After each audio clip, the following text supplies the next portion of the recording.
Shalom, querido. Que bênção receber você em mais um programa Intercessão em Movimento. Você é a pessoa-alvo desse programa. É um programa voltado para o intercessor e nós queremos agradecer a tua audiência nesses programas que nós estamos apresentando. E hoje nós vamos continuar, né, com a nossa sequência de ministrações que recebemos no Renovo das Águias. Então hoje você vai ouvir o apóstolo Charles trazendo uma palavra muito alinhadora, daquele tipo de palavra que você tem que pegar um papel, caderno, caneta, Bíblia, senta toda a tua atenção, porque com certeza o Senhor vai trazer fundamentos poderosos para a sua vida, família e ministério. Também nós temos uma adoração que com certeza vai encher o seu coração de júbilo e você diante do Senhor apresentando a sua adoração.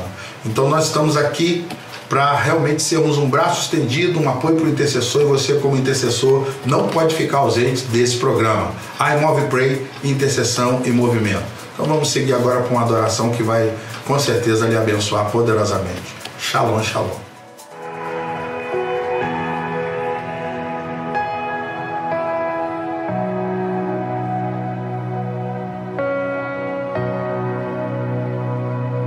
Eu procurei em outro lugar, em outras pessoas, em tantas coisas. Eu procurei em outro lugar, em outras pessoas, em tantas coisas, mas descobri teu rio em mim e transbordei do teu amor.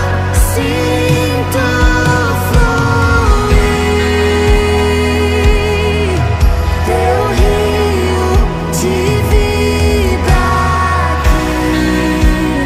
Oh, sinto fluir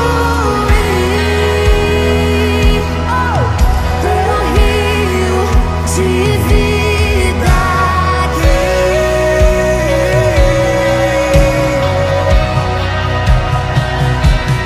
Quero beber de tuas águas, eu quero beber da tua fonte, vou mergulhar no teu rio. Deixa fluir. Eu quero beber de tuas, eu quero beber da tua fonte. Vou mergulhar. Eu quero beber de tuas águas, eu quero beber da tua fonte. Vou mergulhar, eu Vou mergulhar, mais uma vez vai. Eu quero beber de tuas águas, eu quero beber da tua fonte. Vou mergulhar, sinto fluir. sinto fluir teu rio de vida. Sinto fluir Teu rio de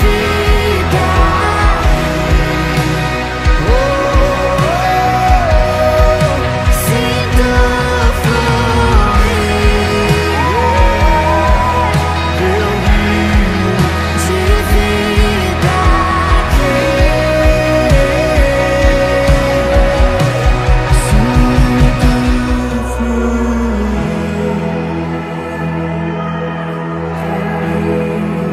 sinto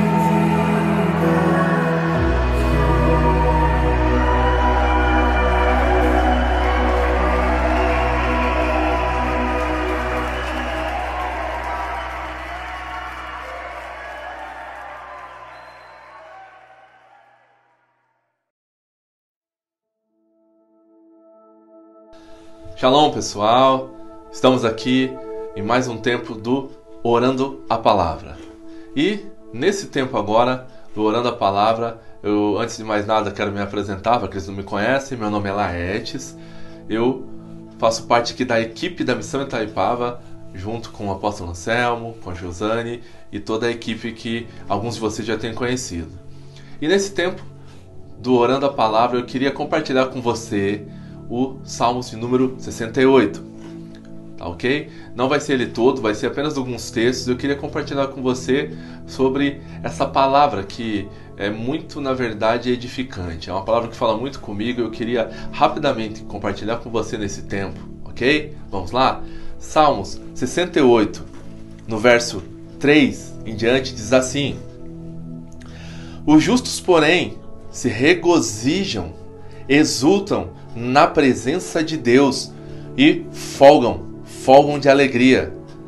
O verso 4 diz: Cantai a Deus, salmodiai o seu nome e exaltai aquele que cavalga sobre as nuvens, porque Senhor é o seu nome, e exultai diante dele.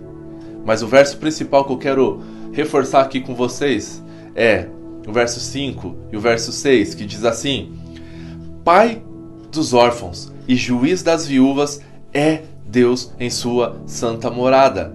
E Deus faz que o solitário more em família. Ele é quem tira os cativos para a prosperidade, porque só os rebeldes habitam em terra estéril. Então, eu quero trazer rapidamente para você esse entendimento. Ele é o Deus que se manifesta sobre toda a estrutura de orfandade. Então, quando você tem a oportunidade de orar essa palavra, declarar essa palavra, você está trazendo a justiça de Deus sobre a terra. Você está trazendo o governo e a provisão do Senhor, declarando: Ele é quem cuida dos órfãos, Ele é quem cuida da viúva, Ele é que traz a justiça dos céus, estabelecendo o governo e o reino dele. Mas não somente isso, ele diz aqui: Ele é quem faz que o solitário more em família. Então, muitas vezes, em muitos momentos, você vai passar por situações que você vai se sentir sozinho, ou você conheça pessoas que talvez morem ou vivam ou se sintam sozinhas. Mas eu quero trazer essa verdade dessa palavra aqui para você. Ele é quem faz que o solitário viva em família. Por isso, você tem a oportunidade de estabelecer o quê?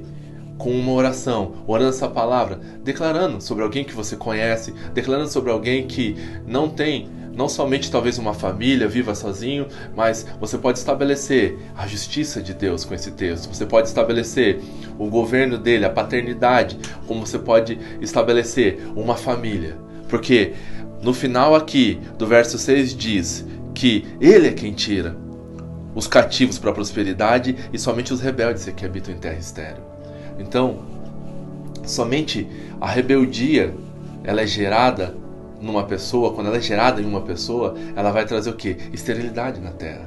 Então, muitas vezes, talvez você conheça pessoas que moram sozinhas, pessoas que vivem num isolamento, ou até mesmo nesses dias que nós estamos vivendo de isolamento nessa quarentena, você tem a oportunidade de declarar esse texto, declarando que toda a estrutura de rebeldia é quebrada e que o Senhor é quem livra os cativos, o Senhor é quem quebra cativeiros. Assim, eu quero terminar esse tempo aqui com você, declarando que com esses versos você pode declarar mais uma vez, orando a palavra, verdades da palavra, o conhecimento da palavra, que traz o quê?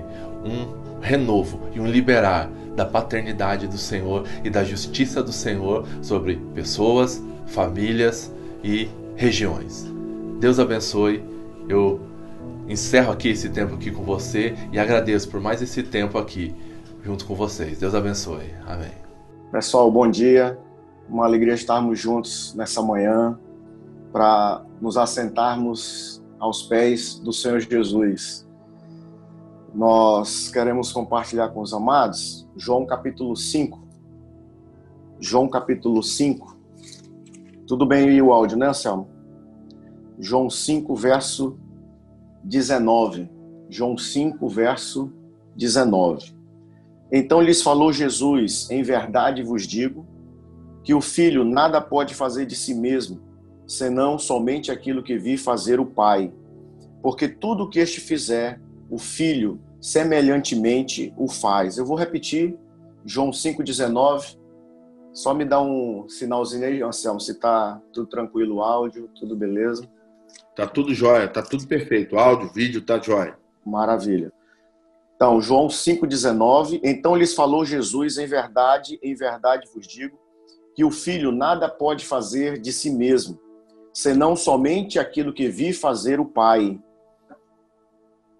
Porque tudo o que este fizer, o Filho também semelhantemente o faz. Verso 20. Porque o Pai ama ao Filho e lhe mostra tudo o que faz, e maiores obras do que estas lhe mostrará, para que vos maravilheis. Pois assim como o Pai ressuscita e vivifica os mortos, assim também o Filho vivifica aqueles a quem quer. Pai, muito obrigado por essa manhã, o foco nesse dia, Deus, que nos foi passado pelo teu servo, por essa conferência, é a relação dos pais e os filhos, o foco é na questão da paternidade. Deus, nós estamos aqui assentados aos teus pés, querendo mais do teu coração, mais da tua sabedoria, mais do teu entendimento, que o Senhor nos ajude, que o Senhor nos fortaleça. Eis-nos aqui mais uma vez te adorando e reafirmando que sem ti nada somos e nada podemos fazer. Amém. Todos nós, de certa maneira, no nosso contexto, nós temos autoridades, pessoas, pastores inclusive, responsáveis, que em determinada circunstância das nossas vidas, algumas dessas autoridades nos trouxeram, ao invés de proteção, apoio, encaminhamento, ofensas, dificuldades, feridas, a nossa própria relação com os nossos próprios pais, aqueles que não os têm, como eu, inclusive, a saudade, a dor, as inquietações a respeito do amanhã, a ausência de apoio. Esse é um texto sobre ter Deus como, de fato, a nossa referência, o nosso alvo. Jesus, de si mesmo, ele se expõe com tamanha humildade, sendo ele o Rei dos Reis, o Senhor dos Senhores, o Salvador. Ele reafirma, olha, em verdade vos digo, que o Filho, com letra maiúscula, o Filho aqui com letra maiúscula, ele mesmo, nada pode fazer por ele mesmo, senão somente aquilo que vir fazer o Pai. Em linhas gerais, às vezes, nós temos um comprometimento com o nosso presente, nosso futuro, muitas vezes, nós mesmos não credibilizamos, consideramos pensamentos em função de emoções, de dificuldades do nosso coração. A gente imagina que o amanhã, o melhor, muitas vezes está muito distante. Esse é um texto que Jesus ministra na minha vida, nas nossas vidas, essa sensação de impotência, de incapacidade, de não encontrar solução para os problemas, uma carga emocional de tensão, tal e qual, por exemplo, aqui lembrando de Davi, na caverna de Adulão, tendo seu pai e sua mãe ali com ele, juntamente com homens endividados, amargurados de espírito, com problemas financeiros, ele se volta para o rei daquele lugar e diz, olha, rei, deixa meu pai e minha mãe ter contigo até que eu saiba o que Deus tem para fazer comigo. Essa nossa relação de filhos com Deus, que é o nosso Pai, passa por essa premissa de nós nos esvaziarmos de nós mesmos e expormos as nossas fragilidades, as nossas limitações. Inclusive reconhecer diante do Eterno, diante do Senhor, que, volto a dizer, algumas autoridades, e estas, um pai, um professor, uma liderança, alguém, uma mãe, muitas vezes não trouxe sobre as nossas vidas uma estabilidade emocional, uma proteção. Lembro aqui, por exemplo, de Saúl, de Jonatas, seu filho Mefibosete, que quer dizer quebrador de vergonha, no tempo de guerra, no tempo de batalha, no tempo de Covid-19, há muito estresse, há muita luta, há muita tensão, e às vezes você não consegue operar da maneira correta, e achando que está protegendo, às vezes está machucando, está magoando, está ferindo. Então ali, tanto o avô quanto o pai, Jonatas, pai de Mefibosete, no tempo de batalha, colocou debaixo da tutela, né, uma ama, uma cuidadora de Mefibosete. E esta, quando ele tinha ali os seus 5 anos de idade, no calor da batalha, abraçando ele, correndo com ele nos braços, ela tropeça, ele cai e ele fica aleijado de ambos os pés. Muitas vezes nós estamos cercados de pessoas que têm uma boa motivação, mas não têm a condição para nos assegurar como Deus, como o Senhor tem. E aí nós estamos hoje com essa idade, olhando para trás e culpando aqueles que deveriam ter nos guardado, nos trago proteção, atenção, e muitos relacionamentos quebrados nesse momento que nós estamos vivendo entre as nações, de estarmos em nossos lares, na sua grande maioria, no seu tempo inclusive. É difícil o convívio, porque ficamos lembrando do passado, alguns ficam imaginando as situações que não foram boas e não imagina como ficarão mais tempo nessa reclusão, nesse isolamento, nesse distanciamento. Então veja, nesse verso 19, a Bíblia aqui está nos dizendo que em verdade vos digo que o filho nada pode fazer de si mesmo. Jesus lança a Deus qualquer tipo de fardo, de frustração. Ele está livre no sentido de que ele depende exclusivamente do comando do Pai. Então, nessa manhã já de antemão, nós precisamos lançar diante de Deus toda nossa inquietação, as situações que não deram certo, as frustrações, as feridas do passado, a relação com as autoridades. Deus está nos chamando para avançar nele. Deus está me chamando, te chamando para nos assentarmos realmente com o Mestre, né? Com Deus, com o Pai, que toma pelos seus braços, né? Pela sua mão, a minha vida e a sua. Porque o Pai ama ao Filho e lhe mostra tudo o que faz, e maiores obras do que esta lhe mostrará, para que vos maravilheis. Nós vamos já ver o contexto desses versos. Em que momento está incrustado aqui essa declaração tão forte a respeito da dependência de um filho com Deus, para com Deus. Eu quero só ver com você agora João capítulo 8, só virar aí a página, João capítulo 8, no versículo 28, que diz assim: disse-lhes, pois, Jesus, quando levantardes o Filho do Homem, então sabereis que eu sou, e que nada faço por mim mesmo, mas falo como o Pai me ensinou. De diversas maneiras, eu estou ressaltando aqui 2 textos, Jesus expressa a sua total dependência a Deus, total dependência à palavra, à recomendação. Eu lembro aqui, lidando com João Batista, o comedor de gafanhotos e mel silvestre, que não estava na moda, que não tinha Twitter, muito menos Instagram, qualquer outra coisa para propagandear o seu ministério. Jesus diz a ele, quando este não quer batizá-lo, tenta decliná-lo desta direção de Deus, Jesus diz a ele: ô João, é o seguinte, é necessário que cumpramos a justiça de Deus. É necessário que cumpramos a justiça de Deus. Então,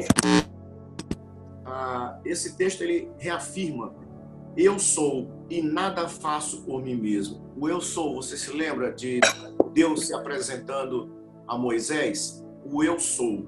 O eu sou. Mais uma vez aqui Jesus reafirma que quem se apresentou a Moisés, né, foi, nessa perspectiva, a própria pessoa do Senhor Jesus. Então ele diz: eu nada faço por mim mesmo, mas eu falo como o Pai me ensinou. Eu não apenas eu faço, inclusive, tudo que eu falo, tudo que eu declaro, foi ensino do meu Pai. No verso 29, e aquele que me enviou está comigo, não me deixou só, porque eu faço sempre o que lhe agrada. Veja, aquele que me enviou, propósito, destino, direção, uma diretriz de Deus sobre a minha vida, sobre a sua vida, aquele que me enviou, ele não me deixou só. Se estamos de posse de uma direção de Deus, nós temos que ter esse sentimento dentro do nosso espírito. É uma maneira de você checar se eu e você estamos andando realmente na direção que Deus tem com a minha vida e com a sua. Então veja, ele não me deixou só. Eu oro nessa manhã sobre toda obra de confusão e conflito no nosso íntimo a respeito do lugar, daquilo que eu e você estamos trabalhando, ministrando, se realmente Deus está se agradando. A única sensação nesse aspecto que nós devemos ter é uma paz de espírito, que ainda que o salmista diz assim, Senhor, olha à minha direita e vê, não há ninguém que se interesse por mim, refúgio me faltou, mas a ti digo, tu és a minha porção nessa terra de viventes. Quando realmente eu fui enviado pelo Senhor, eu não preciso de milhares e milhares, nesse sentido,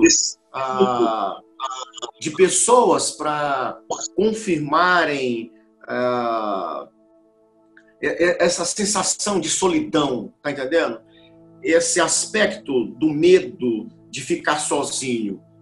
Quando sabemos que houve uma palavra que está nos norteando, nos direcionando, que aquilo que eu estou fazendo realmente é como propósito de Deus, foi recomendação de Deus, então todo ataque de solidão, ele cai por terra. Então, Deus diz que ainda que meu pai, minha mãe, se porventura se esquecerem de mim, o Senhor diz na sua palavra que Ele jamais nos desamparará. Então eu quero orar por você nessa manhã sobre essa convicção da presença do Senhor. Se de fato você e eu estamos falando, vivendo neste local, de fato, por aquilo que Deus nos instrui, então há paz de espírito. Então, eu oro nessa manhã que realmente haja uma paz de espírito, uma tranquilidade, um entendimento de que a boa, perfeita e agradável vontade de Deus está estabelecida sobre a minha vida e sobre a sua. Então veja, ainda no verso 29, essa palavra, eu sempre faço o que lhe agrada. Veja, um filho que alegra o coração do seu pai e da sua mãe, o livro de Provérbios, é um filho que realmente é obediente, que agrada a Deus. A maioria das pessoas, a maioria dos evangélicos, da igreja do Senhor, existe uma certa confusão ou um conflito, porque alguns, operando pelo resultado, amam os dons, amam a demonstração de talentos. Quando você vai ver sobre Enoque, por exemplo, algumas poucas linhas em Gênesis, alguma coisa lá no livro de Hebreus, você vai ver que o arrebatamento não tem pedigree, não tem título de nobreza, não tem um currículo, não está no LinkedIn, não tem um lobby das relações, olha, fulano é isso, fulano faz aquilo. Veja, Enoque andava com Deus. Quando Jesus está aqui ministrando ao meu espírito, ele mais uma vez ressalta, olha, o meu negócio é agradar a Deus. Um filho tem essa premissa, o que eu faço, o que eu falo, onde eu estou, eu agrado a Deus. Então, na escola de paternidade de Deus, Jesus aqui, aprovado diante dos céus, nessa terra, é um estímulo para a minha vida. Ele simplesmente quer agradar a Deus. Eu lembro aqui de Davi dizendo, o meu coração não é soberbo, eu não penso em grandes coisas, a minha alma é para contigo, está uma criança desmamada, aqui a respeito de estar quieto diante de Deus, tranquilo diante do Senhor. A maioria das pessoas, a maioria das contendas nos lares, entre os próprios irmãos, é briga por posição, é briga por lugares. Então, volto a dizer, o passado talvez, as relações com a mãe, com o pai, você foi preterido, houve uma situação que você se sentiu desfavorecido. Veja, um filho que está cônscio que Deus é o seu pai, a máxima da minha vida é agradar ao Senhor e não ficar perturbado com outras questões de comparação, entrando em porfias, ciúmes, invejas, contendas. E a relação que nós tivemos, que temos entre os nossos familiares, muitas vezes repercute dentro das congregações. E esse é um texto que Jesus não está dizendo assim, olha, eu entreguei a minha vida para Jesus, então eu sou PhD nisso, eu sou coach disso, eu sou mestre em tal coisa. Digo, olha, aqui nós somos todos aprendizes, não é? Por assim dizer, eu tenho um amigo que fala que depois de ninguém eu sou a terceira pessoa. Reconhecer que realmente um filho que depende de Deus, que depende do Pai, precisa ter isto no seu espírito. Eu nada faço por mim e eu nada falo além daquilo que o Pai me ensina. Então, eu não fico querendo demonstrar uma maneira bem estruturada para as pessoas, né, pagando de bom moço, quando muitas vezes dentro dos nossos próprios lares nós não temos realmente uma consideração pelos da nossa própria casa. Somos muito bons na rua, mas nos nossos lares não é bem dessa maneira. E o que é intrigante, volta agora para João, capítulo 5, verso 19. Então eu quero conversar com você sobre fortalezas e estruturas que nos resistem, de fato, de vermos Deus, enxergarmos a Deus como Pai, ver o que Ele está fazendo, ouvir de fato a sua voz. Eu lembro você, antes de ler João capítulo 5, o verso de número 1, bem rapidamente aí, olha aí o que diz Provérbios capítulo 1, no verso de número 23. O bom pai disciplina o seu filho e o bom filho aceita com bom grado a repreensão. Então veja, no verso 23 diz assim: atentai para a minha repreensão. Eis que derramarei copiosamente para vós outros o meu espírito e vos farei saber as minhas palavras. Que coisa maravilhosa! Deus como Pai querendo ministrar ao meu coração, ao seu coração, suas maravilhosas palavras, trazer a sua revelação, trazer a sua direção. Mas veja, isso só vai existir, nós só saberemos das palavras de Deus se, em primeiro lugar, nós aceitarmos ser disciplinados, repreendidos. Repreendidos como pai, como esposa, como marido, como filho, como ovelha, repreendido como pastores, repreendido. Deus que nos ama, disciplina. E se a gente compreender, se nós compreendemos que somos realmente ovelhas e não lobo, deixa Deus quebrar nossas pernas, deixa Deus quebrar-nos como um vaso. Ele sabe nos transformar para a honra. Eu lembro aqui, 2 Timóteo 2, verso 19, que o firme fundamento permanece para sempre, tendo este selo: Deus conhece aqueles que são seus, mas, entretanto, aparte-se da injustiça todo aquele que professa o nome do Senhor. O que é apartar-se da injustiça? É aceitar a disciplina em áreas de nossas vidas que a começar de mim, eu preciso ser confrontado, eu preciso ser repreendido, literalmente.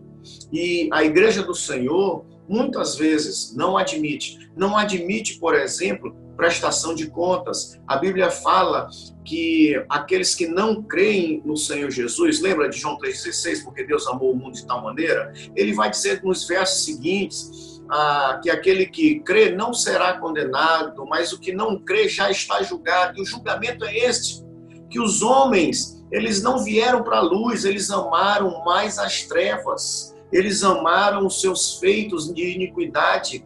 E diz o texto que eles não gostam de serem arguídos, não gostam de ser questionados. Veja, se eu e você não gostamos de prestar conta, nós estamos com um sério problema.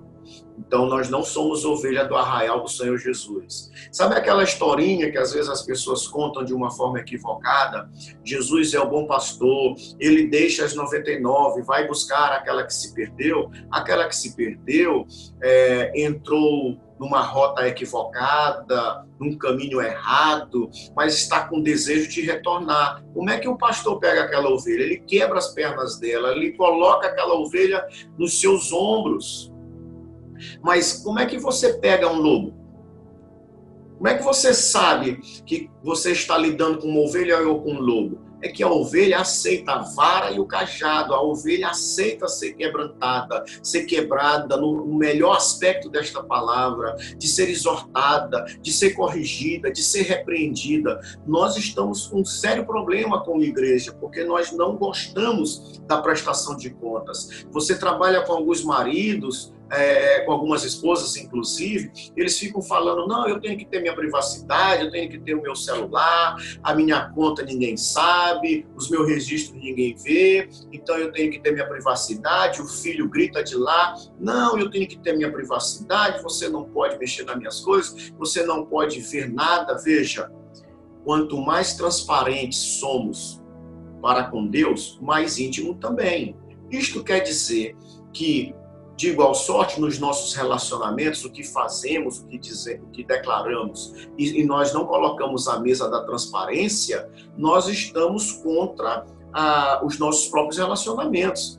Porque, veja, a amizade não põe em risco, a verdadeira amizade não põe em risco a verdade. Então, alguns, por exemplo, como Adão e Eva, estão tramando, casais que tramam. Não, nós vamos chegar na congregação diante do pastor, você não fala nada, você não diz nada, não diga nada para minha mãe, não diga nada para meu pai, ninguém sabe, ninguém viu, fica só entre nós. Essa história de ficar só entre nós é a mesma conversa de Adão e Eva. Lógico, eu não estou te falando aqui sobre lidar com pessoas que têm maturidade, eu estou te falando sobre sermos maliciosos no que diz respeito a não sermos transparentes, de fazer um jogo combinado para apresentarmos diante das pessoas aquilo que nós não somos. Então, veja, Deus está nos chamando a atenção, está querendo nos repreender.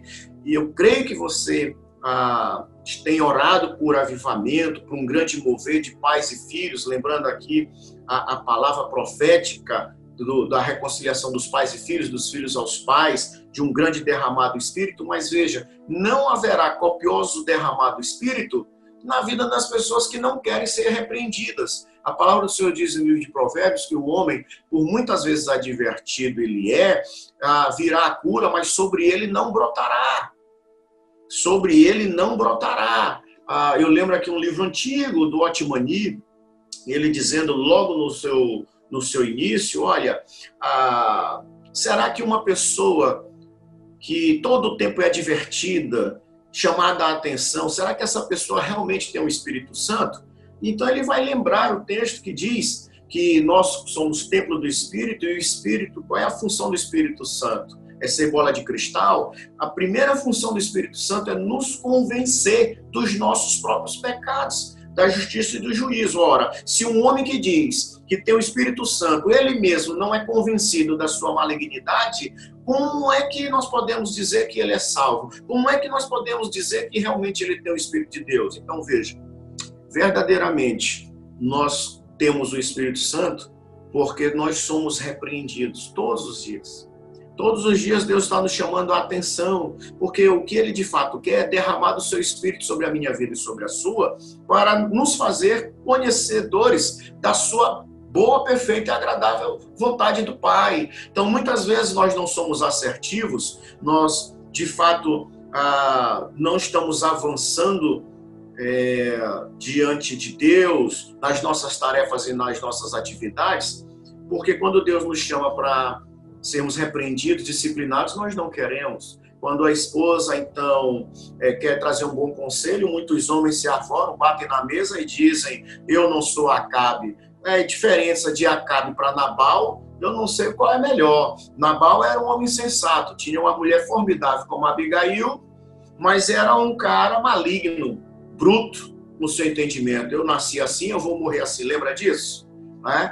Salmo 32 diz: instruir-te-ei, te ensinarei, sobre as minhas vistas te darei conselho, no caminho que deves andar. Não sejais como a mula, como o cavalo, que precisa de cabresto, senão não segue o rumo. Então veja, muitas vezes nós, enquanto igreja, que nos declaramos filhos de Deus, não passamos de um cavalo, ao invés de sermos ovelha, de inclinar a nossa cabeça e beber das águas do Senhor e de ter um comportamento humilde. Nós somos um bando de jumento, e não sou eu que estou xingando. É a Bíblia que diz que todas as vezes que eu não desejo ser instruído, que eu não desejo ser repreendido, eu estou empacado. Então, nesse aspecto, o Pai, nessa manhã, ministrando ao meu coração e ao seu, está mais uma vez, eu sei que você tem clareza disso, eu apenas estou conversando contigo nesse dia, Deus está nos chamando a atenção sobre as áreas da nossa vida.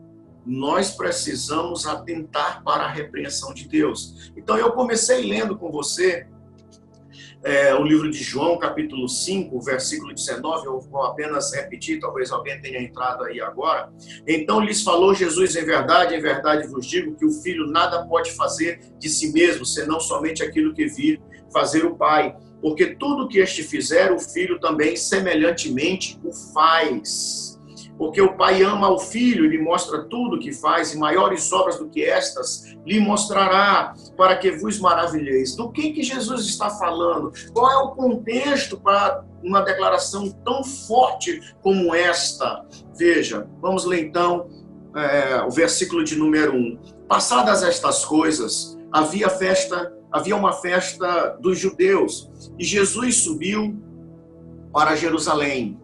Ora, existe ali junto à porta das ovelhas, eu lembro que a porta das ovelhas era por onde se passavam, das 12 portas ali, onde se passavam realmente as ovelhas para o sacrifício no templo. Ora, existe ali junto à porta das ovelhas, e Jesus é verdadeiro Cordeiro Pascal, Jesus é a nossa Páscoa, é o nosso Redentor, ok? Então ele diz, deixa eu só levantar aqui mais um. Ele diz então, ora, existe ali, junto à porta das ovelhas, um tanque chamado em hebraico Betesda, que quer dizer casa de misericórdia. Eu sei que você conhece esse texto, então vai facilitar nosso estudo nessa manhã. O qual tem 5 pavilhões, alpendres, 5 coberturas. Então eu quero falar com você sobre 5 estruturas malignas que estão operando sim na minha vida, e todos os dias Deus precisa me convencer dessas dificuldades. 5 pavilhões, versículo 3: nestes jazia uma multidão de enfermos, cegos, coxos e paralíticos, esperando que se movesse a água, porquanto um anjo descia em certo tempo agitando-a. O primeiro que entrava no tanque, uma vez agitada a água, sarava de qualquer doença que tivesse. Isso entre parênteses aí, né? Estava ali um homem enfermo, havia quantos anos? 38 anos. Você está aí na sua Bíblia? Estava ali um homem enfermo há 38 anos. Não era a idade dele. Ele está numa fase aqui, você sabe que uma geração, biblicamente falando, são 40 anos. Então veja, que Deus nessa manhã mude o ciclo, mude a nossa história nesse dia em áreas de nossas vidas que estão enfermas, que estão sendo resistidas, mas principalmente pela ausência de um comportamento proativo diante do nosso Deus. Vamos lá. Jesus, vendo-o deitado e sabendo que estava assim há muito tempo, perguntou. Olha que coisa intrigante.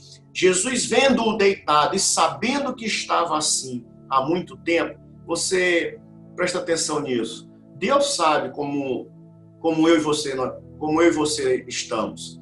E aí você diz assim, poxa, mas eu tenho colocado isso diante dele, ele sabe como eu estou. Veja, ele pergunta, queres ser curado? No verso 7, respondeu-lhe o enfermo, Senhor, eu não tenho. Olha a resposta do homem que está há 38 anos jogado no chão, ali enfermo. Senhor, Eu não tenho ninguém que me ponha no tanque quando a água é agitada. Eu não tenho ninguém, eu não tenho uma referência, eu não tenho um braço aqui a meu favor, eu não tenho uma pessoa que se importe comigo. É isso que ele está dizendo. Senhor, eu não tenho ninguém que me ponha no tanque quando a água é agitada, pois enquanto eu vou, sempre o meu irmão ele é preferido, sempre a minha irmã ela que é chamada, sempre o irmão fulano ele vai antes de mim. Veja o que ele está dizendo nesta frase. Além de não ter ninguém que o coloque no tanque quando a água é agitada, ele diz mais: enquanto eu vou, eu até me esforço, mas enquanto eu vou, desce outro antes de mim. Sempre chega alguém na minha frente e me tira aquilo que eu preciso. Versículo de número 8, então lhe disse Jesus: levanta-te, toma teu leito e anda. 3 verbos, 3 ações, 3 comandos. Imediatamente o homem se viu curado e tomando o leito pôs-se a andar. E aquele dia era hoje, sábado. E aquele dia era sábado. Por isso disseram os judeus ao que fora curado: hoje é sábado e não te é lícito carregar o leito. Ao que ele lhes respondeu: o mesmo que me curou me disse: toma o teu leito e anda. Até aqui, depois a gente segue. Deixa eu te falar então sobre 5 questões que eu descobri na minha vida, que eu tenho que lutar todos os dias, para que eu possa de fato ver o Pai, para que eu possa enxergar Deus, para que realmente Ele possa me ensinar, me disciplinar, para que eu passe de nível, para que eu avance. Então, vamos aqui, à luz do Espírito, Deus pode te trazer outros entendimentos. Eu nominei aqui para mim os 5 pavilhões que eu, em particular, eu luto. Então, o primeiro deles, a primeira dificuldade de vermos realmente o modus operandi de Deus, de nós termos vitória nas nossas vidas, é que nós estamos com um problema de religiosidade. Então veja, às vezes nós dizemos assim: não, se o apóstolo Anselmo não ministrar, se o pastor fulano de tal não pregar, e se for lá aquele irmãozinho, naquele grupo, eu não quero ouvir. Não tem nada para me oferecer. Nós estamos com um problema sobre as estruturas religiosas. Então veja o que acontece. Nós temos um nome maravilhoso na nossa congregação. Eu não sei como é o nome da sua. Aqui em São Luís, no Maranhão, Igreja Evangélica Renovo. E aí veja o que acontece. Ele está decifrando aqui, desenhando essa estrutura religiosa. Então a primeira fortaleza que me impede de ver Deus, de seguir com Ele como um bom filho, vendo e praticando as mesmas coisas e operando coisas maiores, é porque eu estou muito acomodado à minha própria estrutura religiosa. A saber, venha para a nossa campanha da nossa igreja Porta das Ovelhas. Venha para a nossa campanha do anjo que toca as águas no tanque de Betesda, a campanha do tanque de Betesda, o anjo que vem e toca. Então veja, fazemos muitas campanhas de libertação, muitas campanhas de cura, atraímos as pessoas, as multidões vêm, as cruzadas evangelísticas estão aí, nada contra nesse sentido, nesse aspecto. Veja, neste jazia uma multidão de enfermos, cegos, coxos e paralíticos, ministério evangelístico. Então há uma atração grande de pessoas, de muitos adeptos. Quando as estruturas religiosas convocam o povo, e naquela peculiaridade de Mateus capítulo 11, versículo 28, vinde a mim, vós que estáis cansados e sobrecarregados, se nós ministramos esse tipo de campanha, e não é que eu ache errado nesse sentido, eu concordo, que não tenho nada contra nesse aspecto. O meu problema é que o outro lado da moeda de Mateus 11, 28, que é o capítulo 28, todas as vezes que Deus nos diz vinde, Ele também diz ide. Quando Deus Pai chama um filho para tratar ele envia seus filhos, ele responsabiliza seus filhos, ele emancipa seus filhos. O problema das estruturas religiosas é que convidamos as pessoas para estarem conosco, mas nós não emancipamos, nós não encorajamos, nós não favorecemos, nós não condicionamos as pessoas para o envio.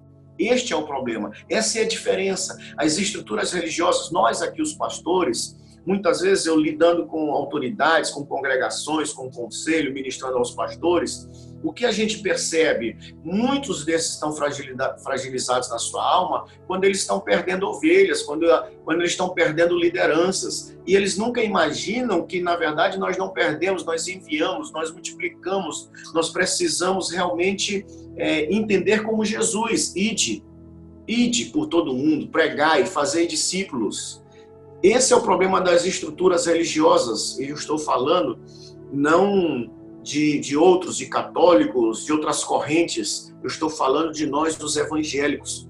Nós amamos as estruturas. E aí Deus está sacudindo não apenas as nações, mas a igreja do Senhor. Nós somos a igreja do Senhor. Nossas mãos, nossos pés, Jesus está se movendo. O prédio, a placa ali, ela está imóvel, ela está imobilizada, aquilo é só uma carcaça. Igreja somos nós. Mas muitas vezes nós associamos e liberamos isso nas mídias sociais a respeito do lugar, do tipo de estrutura. E este é um problema. Nós temos belas estruturas, mas o conteúdo não é bom. Quando Paulo ensina a Timóteo a respeito de pastoreamento e colocando em xeque o ministério, ele diz lá, ora, numa grande casa há vasos para honra, uns de ouro, uns de prata, uns de barro, outros de madeira, outros para desonra. Veja, a maioria ama as estruturas e coloca isso nas mídias, com a finalidade de atrair pessoas, adeptos, seguidores, mas não se faz mais discípulos, se faz homens e mulheres manipulados, subjugados pelo tipo de evento. Então, muitas pessoas, elas permanecem naquele local, naquela estrutura, por conta de eventos, por conta de associações, de amizades, de pessoas. Eu vou porque fulano está lá, eu vou porque a menina vai estar lá, então eu tenho que estar lá. Então, essa estrutura, ela é chamada Porta das Ovelhas, o tanque é de Betesda e tem 5 pavilhões, é uma estrutura muito grande. Cobre muita gente. Ali diz o texto que é uma multidão de enfermos, cegos, coxos e paralíticos, ou seja, pessoas que continuam dependendo de um Moisés para subir o monte e derramar aquilo que houve de Deus, porque esta foi a convocação. Deus convocou todo o povo, os hebreus, para subir um monte. Moisés disse a eles, vamos juntos subir um monte, mas eles temeram o clangor de trombetas, os trovões, e eles disseram para Moisés, faz o seguinte, uma coisa jóia que a gente entendeu aqui, tu fala com Deus e você fala com a gente. Eu declino de liderar como Moisés. Muitas pessoas querem realmente ser um estadista, serem grandes libertadores, ter uma grande multidão. Veja, toda a multidão que foi liberta do Egito, do cativeiro de Faraó, morreu na praia, não entrou na terra da promessa. E muitas lideranças estão fazendo becínio e numa intercessão, sem entendimento, dizendo, quando Deus fala, Moisés, o teu povo está lá deitando e rolando com o bezerro de ouro. Sai da frente que eu vou matar. Mas como é que o senhor vai matar? O que é que as pessoas vão dizer? O que é que as nações vão falar se o senhor fulminar esse povo? Ô Moisés, eu tenho um povo, eu vou te dar um povo, fica tranquilo. Nós vamos alcançar essa terra de promessa. Fica ligado comigo. Não, Senhor, se o senhor matar, me mata também. Ô Moisés, eu terei misericórdia de quem eu quiser ter misericórdia. Agora fala o seguinte, pega esse teu povo, é textual, pega esse teu povo e te manda daqui para o lugar que eu te disse. Moral da história, nem Moisés pisou na terra de promessa. Insistiu uma vez, 2 vezes, Deus disse para ele, você não vai pisar, mas vou quebrar teu galho. Sobe aqui um monte e contempla de longe. E dali, meu amigo, Moisés não desceu. Acabaram-se os dias dele. Sabe o que quer dizer isso, meu amado? Muitas vezes as igrejas estão amarrotadas de gente, cheias de evento, que não estão firmadas na rocha, não têm a prestação de contas, não querem ser repreendidos, não querem ter a lei em seus corações. Estava falando na intercessão pela madrugada, Provérbios 28, no verso 9, que diz, O homem que não dá ouvidos à lei, até a sua oração é abominável. Vou repetir. O homem que não dá ouvidos à lei do Senhor, à repreensão do Senhor, à correção do Senhor, não adianta ser eloquente, não adianta as muitas palavras. Deus abomina aquele que não regula a sua própria vida nas Escrituras, que não é repreendido. Aí nós queremos ser cheios do Espírito Santo como? Aí nós queremos ter palavra de revelação, queremos conhecer a palavra de Deus como? Se a gente não admite, a esposa vem e diz assim, meu bem, se você me ouvisse, você era mais feliz. Não, quem manda aqui na casa sou eu. Então vai, jumento. É isso que Salmo 32 diz. Eu não estou xingando ninguém. Veja, o texto segue. A primeira estrutura aqui, o pavilhão que nós precisamos abandonar, é o amor à denominação, às estruturas religiosas. Amar a nossa placa, colocar em voga o nosso ministério, né? A gente não honra, nós não honramos uns aos outros, nós não entendemos o que é ser corpo, cada um tem uma parte e juntos nós seremos tomados da plenitude de Deus. É isso que diz o livro de Efésios, capítulo 4, sobre a unidade da fé, sobre a unidade da igreja. Veja, continuando aqui, toda religião tem adeptos. Aonde estão os adeptos? Cegos, coxos e paralíticos. Versículo 4, esperando que se movesse a água, porquanto um anjo descia em certo tempo agitando-a. Toda religião, aqui nós vamos falar então sobre a segunda fortaleza, sobre o segundo pavilhão, que me impede realmente de ser alguém que é conduzido pela mão do Senhor, que vai ver Deus operando, que realmente é instruído pelo Pai. A segunda fortaleza, se há uma religião, há ídolos. Se há uma religião, há ídolo. Qual é o ídolo? Qual é o tipo de mecanismo ali? Muitas pessoas, elas... falar de nós. Nós temos um problema de teossomatizar. Nós temos que sentir para crer. E outra coisa, se não for daquela maneira que nós aprendemos, se não for daquilo que nós já vivenciamos, que nós já experimentamos, então Deus não vai vir de outra maneira. Meu amado, se nós insistimos em continuar operando do mesmo jeito, nós estamos refutando, nós estamos resistindo à novidade, o agir do Espírito, a novidade de vida. Quando a gente se prende a uma caixinha religiosa, quando a gente idolatra a maneira, o mecanismo, isto é um problema. A fortaleza mental da idolatria, de achar que se operou desse jeito, então vai ser sempre dessa maneira. E o que diz sobre Jeremias, que jamais penetrou ao coração do homem o que Deus tem preparado para os seus?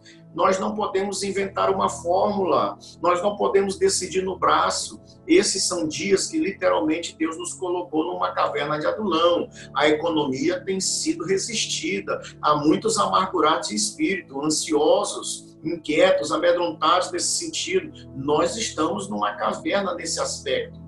Esse é um tempo, mas é o melhor lugar para nós estarmos, porque é nesta caverna que um exército se levanta, é nessa caverna que Deus Pai chama os filhos, passa os seus olhos no exército e diz assim, olha, eu conheço seu coração, você está amargurado, você está chateado, você está com dificuldade familiar, você está com dificuldade com isso, e só o que nós poderemos dizer é, eu reconheço, Senhor. Então esses são dias de nós reconhecermos que nós insistimos muitas vezes num mecanismo que é humano,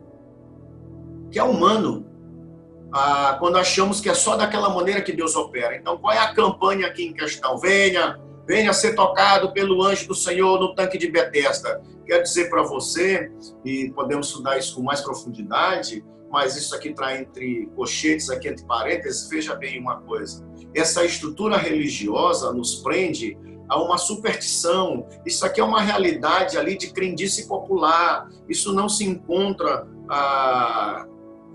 não é da parte do Senhor. Pastor, o senhor não acredita no mover dos anjos? Claro que eu acredito. Não são dignos de adoração, estão a serviço de Deus, a favor das nossas vidas, pelejando por mim e por você. Mas veja, o foco aqui, anjo com letra minúscula, um agir numa crendice popular em um lugar, no tanque, aquele tanque ali, amados, era um tanque de purificação. Se você for estudar um pouco mais, eu acho que você já viu sobre isso, você vai ver a realidade de Esculápio, de Asclépio, o deus da cura, de milagres, né? Você vê o símbolo da medicina, o juramento de Apolo, de Hipócrates aqui, de Géia, Panaceia, de onde descende a palavra higiene, remédio para todos os males. Ali havia um sincretismo religioso naquele lugar. Mas, independente disso, quero lhe dizer que ele estava lá há 38 anos e não dava certo. Qual é o problema? Você fica condicionado na sua mente, insistindo sobre uma coisa. É diferente, veja, um coração obstinado de uma pessoa persistente. Esse homem aqui era obstinado. Ele queria um resultado na sua vida. E aqui, ainda sobre a idolatria, está numa posição muito confortável. Você lembra quando Jesus diz a ele, você quer ser curado? E ele responde, Senhor, eu não tenho ninguém que me ponha no tanque. E outra coisa, enquanto eu vou, desce outro antes de mim. Ou seja, ele está sempre à espera de que um ungido de Deus venha e toque a mente dele. Esse é um problema. Nós estamos esperando que um Moisés desça do monte e venha derramar do Espírito do Senhor sobre as nossas vidas. Esses são dias, amado, de realmente nós nos disciplinarmos a buscar o Senhor face a face. Não é apenas pedir. Pedir todo mundo pede. O problema é ter a responsabilidade de ir lá buscar. É um esforço pessoal. Então, veja, um dos problemas nosso como igreja, essa fortaleza de idolatria, coloca o homem no centro, numa cadeira acolchoada, num ar-condicionado. A gente deseja o tapinha na costa, ser chamado ao microfone, ser honrado lá na frente, ser ministrado por alguém. E se alguém não conversar conosco, não nos falar ou nos cumprimentar, nós ficamos amargurados, chateados, tal e qual dentro das nossas casas, quando ainda hoje, até o pai já morreu, mas nós ficamos ainda presos àquele sentimento do passado. Mas o meu pai, ele realmente amava mais o meu irmão. Mas o meu pai realmente me abandonou, a minha mãe me abandonou. Veja bem, Jesus saiu do seu trono em direção à minha vida e à sua. E ainda hoje nós estamos sentados esperando alguém vir nos pedir perdão. Isso está de acordo? Isso está certo? Veja, amado, você tem Deus, o algoz, a pessoa que veio sobre a sua vida, ela não vai ter entendimento, muitas vezes, do que fez contra você. Mas quando eu insisto em não perdoar, eu não apenas estou me prendendo ou resistindo à pessoa, como, veja bem, eu estou idolatrando a minha vida. Quando, na verdade, eu preciso entregar as minhas dores e as minhas feridas. E aí, sabe o que a gente faz? Pega um diário, nós temos acusação contra fulano, ciclano e beltrano, A, B, C e D da família, e nós estamos à espera que um dia essa pessoa venha e reconheça os seus erros. Me diga honestamente, você e eu temos profundidade, entendimento da desgraça toda que a gente já fez contra Deus? Você acha que realmente temos profundidade e entendimento dos nossos erros?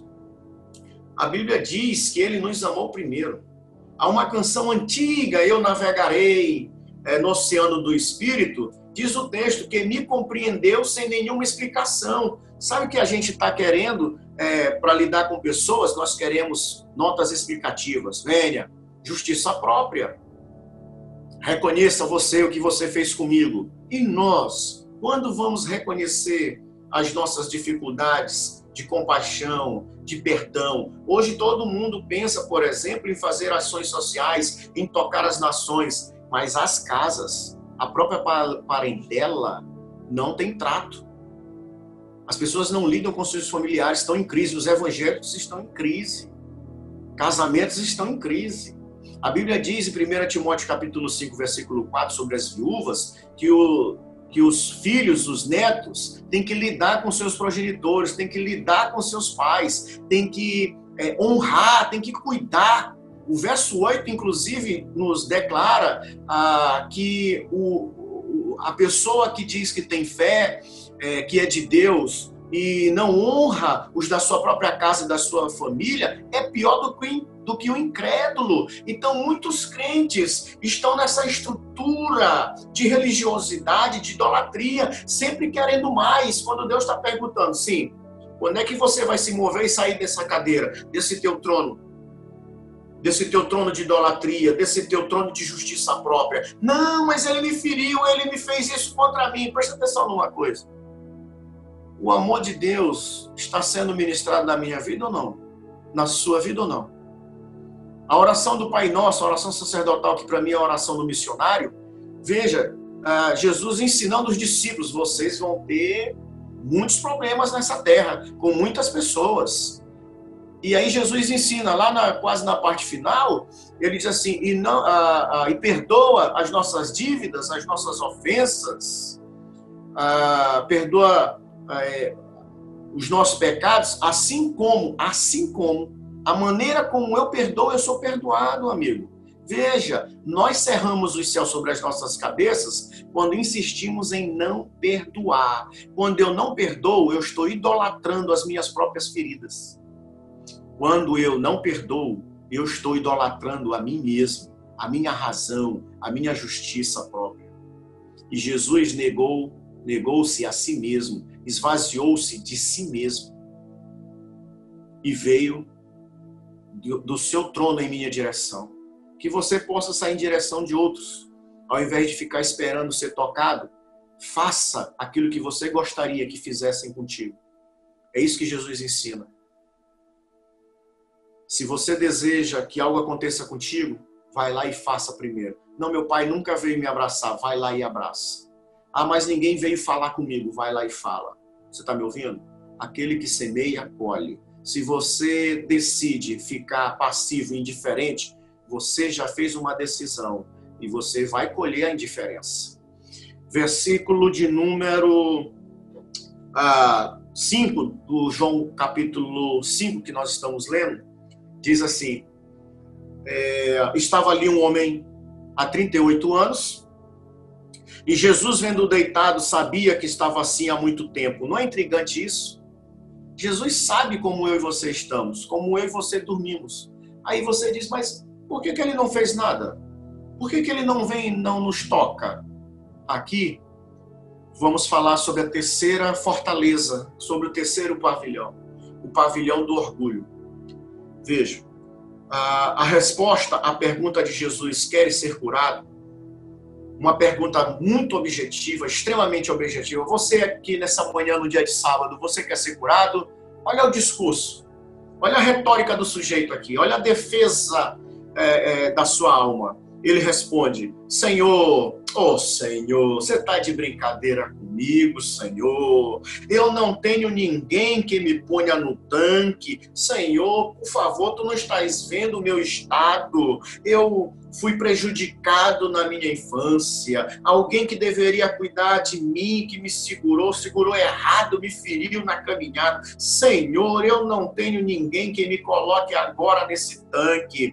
E outro problema, Deus, Jesus, é que enquanto eu vou, enquanto eu estou indo, sempre desce outro antes de mim, sempre alguém chega na minha frente, sempre outras pessoas são ungidas na minha frente. Lembra, por exemplo, de Davi?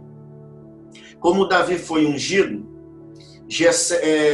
Samuel, o profeta, já de idade, eu não sei qual a sua idade, e eu espero continuar aprendendo e ser repreendido por Deus, porque é a prova de que realmente eu estou querendo viver Deus. Samuel, a orelha de Samuel foi puxada. Quando Samuel entra na casa de Jessé, ele diz assim, por certo está diante do Senhor o futuro rei, então Eliabe será o rei. E Deus diz para Samuel, Samuel, pelo amor de Deus, Samuel, tu tá ficando velho e não é doido? Presta atenção, eu não vejo como os homens veem. Você está vendo o exterior, você está vendo a estrutura, mas eu conheço o conteúdo. Isto aí não é vaso para honra, isso aí é de desonra. Pode ser ouro para você, mas para mim o que vale é o que tem dentro. Paulo dizendo para Timóteo, numa grande casa, há vaso de honra e desonra. Então, as estruturas religiosas que nós temos dentro de nós, o que esse homem tinha dentro de nós? um espírito de orgulho, de justiça, de estar se justificando.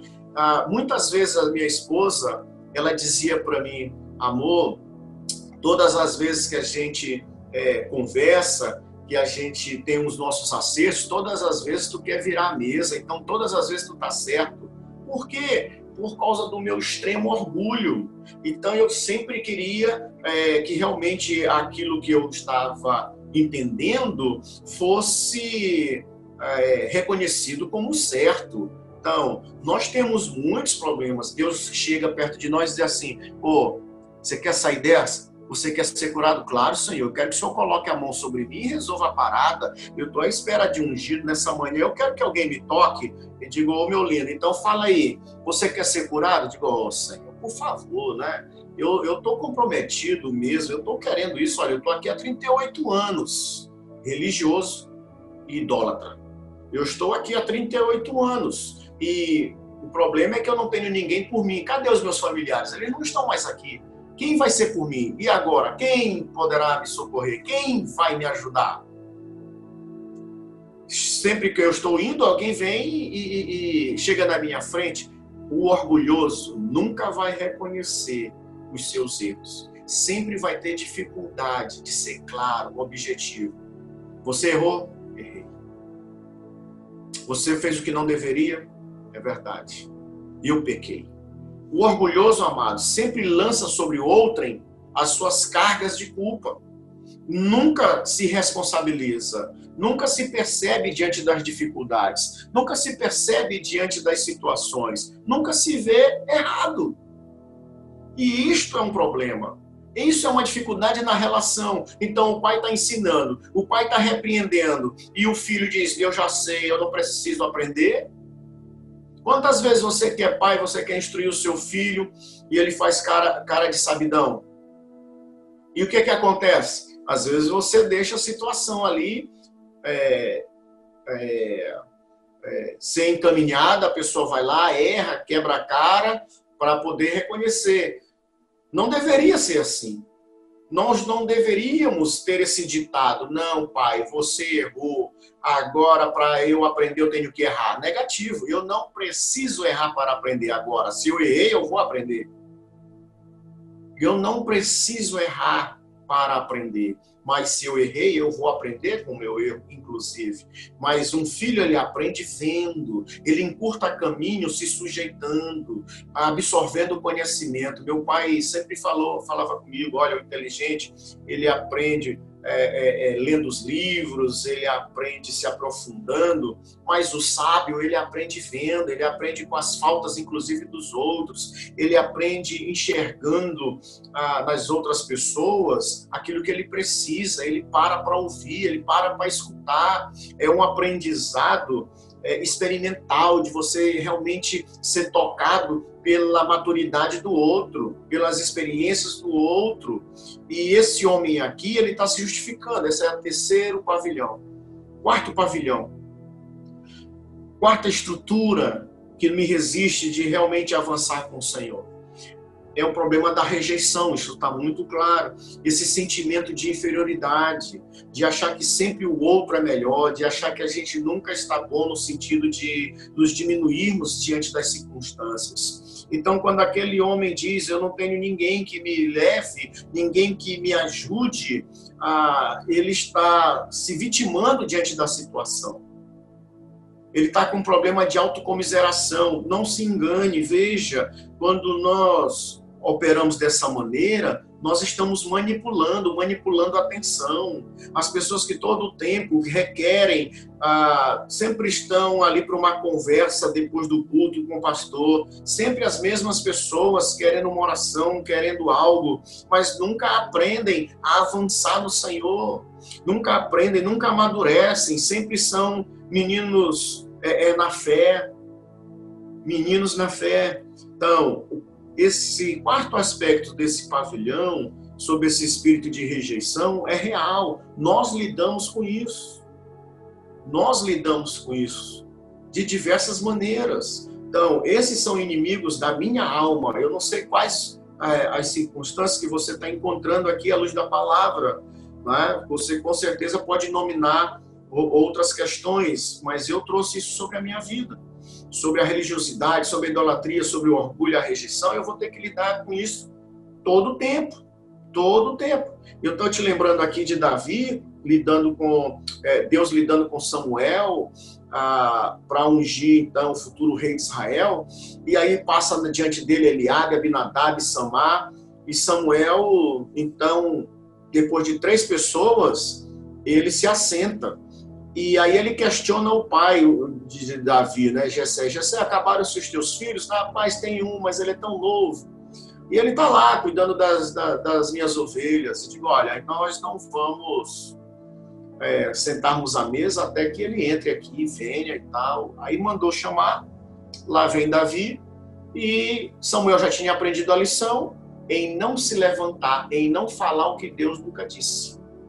Essa é a máxima de Deus para os profetas, para os intercessores que estão aqui, para a minha vida e para a sua. E aí o que acontece? Deus disse para Samuel, para o profeta Samuel, te levanta, ele, unge ele no meio dos seus irmãos, no meio dos seus irmãos. Não é um lugar onde você possa dizer, não, Samuel, não vá me ungir, não, porque se o Senhor me ungir aqui na frente dos meus irmãos, vai ter briga. Presta atenção numa coisa. Quando Deus estabelece a sua boa, perfeita e agradável vontade, é sinal de que Ele já ministrou cura na minha vida e na sua. Se você não está pronto para ser ungido no meio de seus irmãos e ainda está tenso e preocupado com o que os outros vão dizer, você e eu precisamos ser curados sim de rejeição, de não aguentarmos a pressão e a cobrança dos olhares. Isso é uma espécie de querer se justificar. Medo de ser cobrado, medo do que vão dizer. Quando entendemos que aquilo é do Senhor, Deus é responsável, amigo. Deus estabelece e acabou. Então, seguindo o texto, diz, no verso de número 8, então lhe disse Jesus, levanta-te, toma o teu leito e anda. Levanta-te, toma o teu leito e anda. Aqui, ó, levanta-te. É um verbo, é um comando. É a ação de Deus. Levanta-te, toma o teu leito e depois anda. Se você reparar, no versículo de número 9, ele está há 38 anos enfermo, jogado naquele chão, correto? Mas quando ele diz levanta-te, toma o teu leito e anda, quando ele disse levanta-te, diz o versículo 9, imediatamente o homem se viu curado. Ele se viu curado por quê? Porque ele obedeceu um comando. Deus falou ao corpo dele, ao físico dele. Presta atenção nisso, a integralidade do homem. Corpo, alma e espírito, em 3 verbos. Levanta-te, toma o teu leito e anda. Primeira questão, levanta-te. E diz o verso 9 que imediatamente ele foi curado. Sabe qual é o problema da igreja? Nós amamos tanto o milagre que esquecemos de continuar ouvindo a voz de Deus. Você e eu já tivemos tantas surpresas maravilhosas de Deus que muitas vezes nós arrefecemos, nós nos tornamos passivos e nós não seguimos na direção de Deus, simplesmente porque fomos lá e fomos tocados, recebemos um milagre. Lembra dos 10 dos 10 leprosos? Só um veio para adorá-lo. Sabe o que é adorar? Prefixo latim ad, aproximar-se de Deus em oração, em falar do seu coração, em expor a sua vida. Ou seja, aquele único leproso que retornou, ele não apenas foi tocado no seu físico, mas agora ele queria andar no espírito. Ali havia um adorador. Esse texto diz que aquele homem ele foi curado imediatamente. Ora, se o cara está 38 anos jogado no chão, ali, paralítico, enfermo, como é que eu sei que ele imediatamente foi curado? Porque ele obedeceu um comando. Quando você não obedece, não assume responsabilidade com a sua vida, você nunca vai andar naquilo que o Pai te chamou. Então, primeira questão, aceite e se submeta ao comando do Eterno. Muitas vezes os nossos sentimentos, as resistências na nossa alma estão contra o comando do Senhor. Então nós precisamos nos sujeitar à sua voz de comando. Amém? Amém? Testemunha aí para mim se você está ligado aí, se você está entendendo isso aí. Por favor. Então diz o texto, imediatamente o homem se viu curado. Ele se viu curado. Por que ele se viu curado? Porque ele ficou em pé. Ele se levantou, correto? Então, ele aceitou um comando, ele se posicionou, ele ficou em pé. Amém, Maria Beatriz. Andrei, Josué, amém. Então, veja. Segundo, se ele foi curado, e os leprosos foram curados, por que um voltou? Se ele foi curado aqui imediatamente, e isto é o que ele esperava de ser tocado pelo anjo e não foi, e se o anjo era do Senhor, por que Jesus teve que chegar no lugar? Porque Jesus quebra o espírito de religiosidade, de idolatria, de orgulho, de rejeição.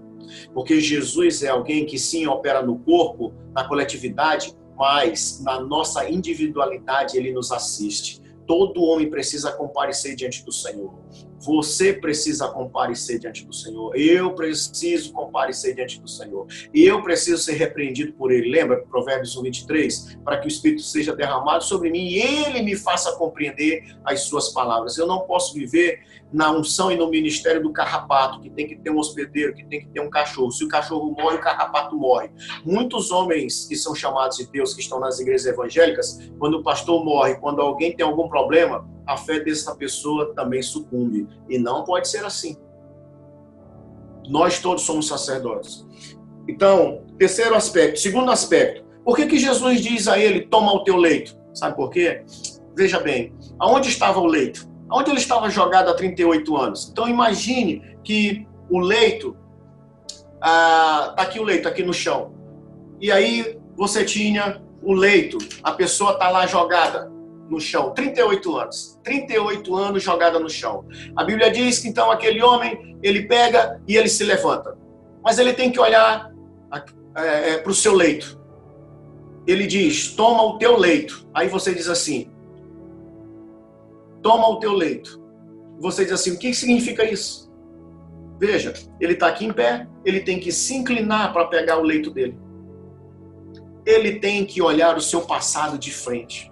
Ele tem que enfrentar os seus problemas. Nós estamos aqui vendo Jesus tratando da nossa alma. Ou seja, tudo aquilo que no histórico de vida, que está em nosso passado, e nós temos vergonha, e nós não temos graça para testemunhar da desgraça que veio sobre nossas vidas, que nós não temos coragem de testemunhar, de falar, olha, como era o meu pai, minha mãe, ela era prostituta, ou ele era drogado, ou eu fui abusado, eu fui isso, aquilo, outro. Todas as vezes que nós não temos coragem de falar do nosso passado, significa que você e eu não podemos viver o presente e muito menos ter um futuro poderoso. Por quê, pastor? Porque nós precisamos enfrentar. Não é hipnose, não é fazer regressão, mas é colocar diante de você e diante de Deus aquilo que te atormenta, aquilo que você não tem coragem de falar.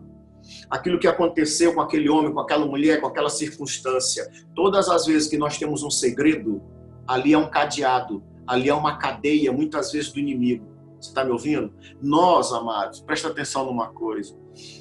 Se Cristo nos libertou, verdadeiramente nós somos livres. Se você não gosta de se lembrar da sua relação familiar, de onde você viveu, onde você esteve, significa que você e eu estamos presos.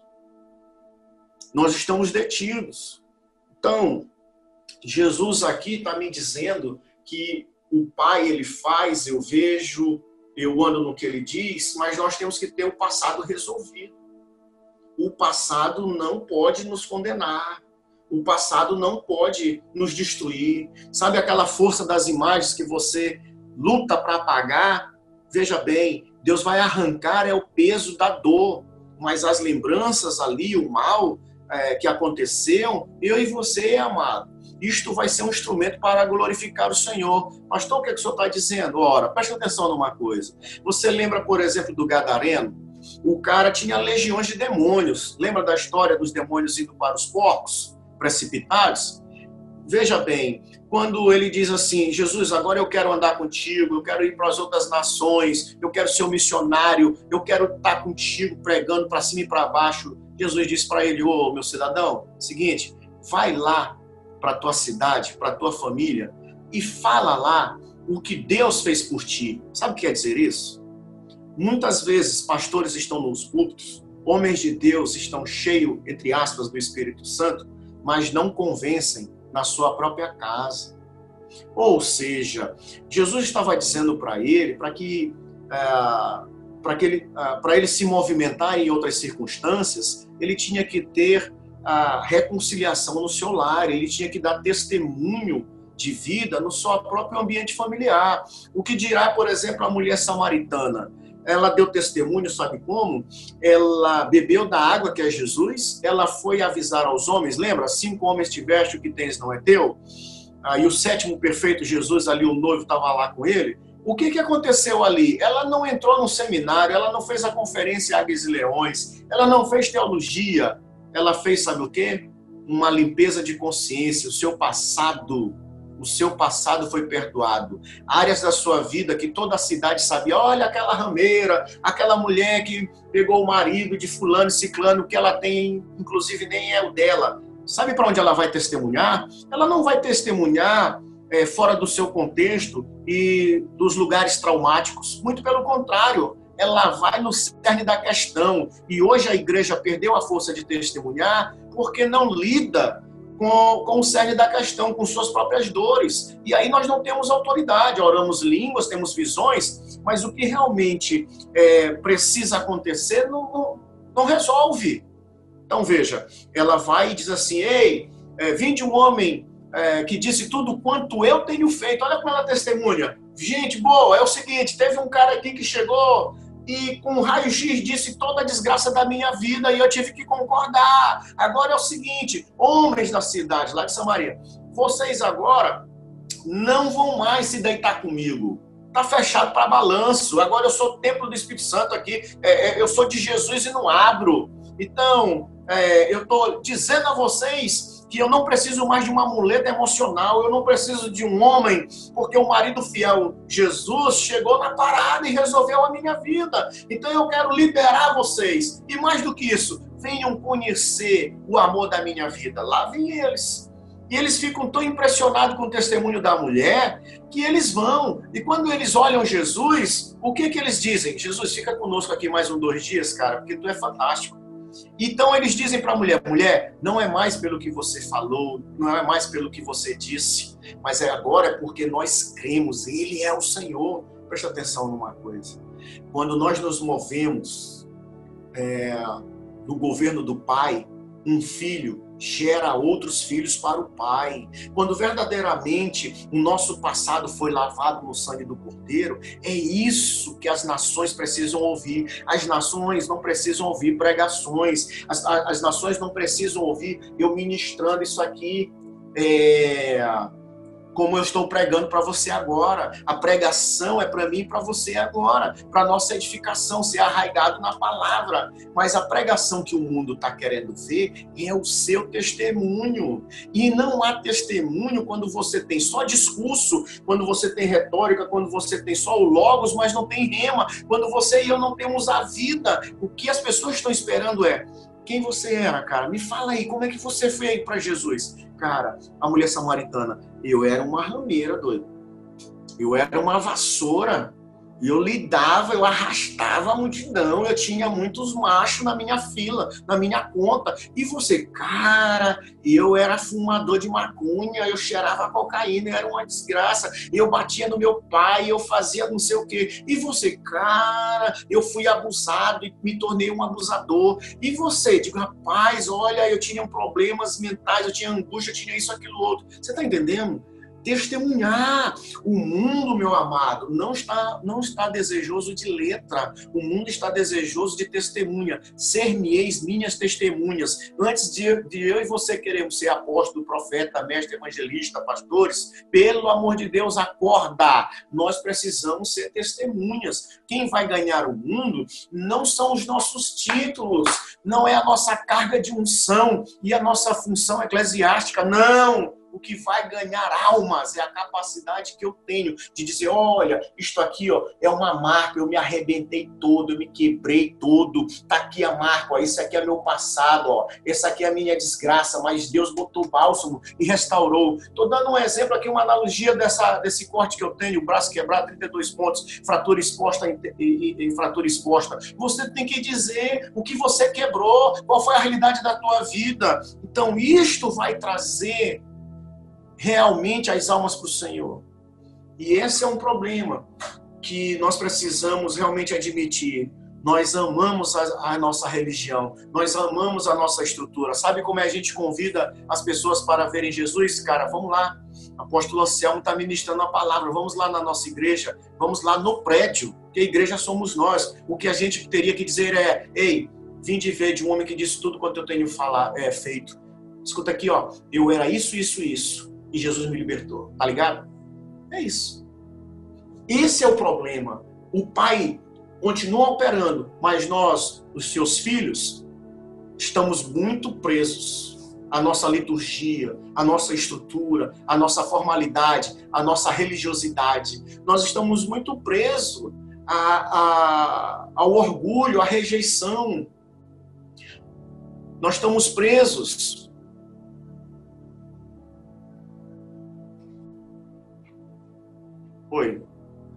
Nós estamos presos a essa formalidade religiosa, esse desejo apenas de promover a nossa aparência. Então, eu estou falando da quarta fortaleza. Eu não sei quanto tempo eu tenho, Anselmo, você já chegou ao fim?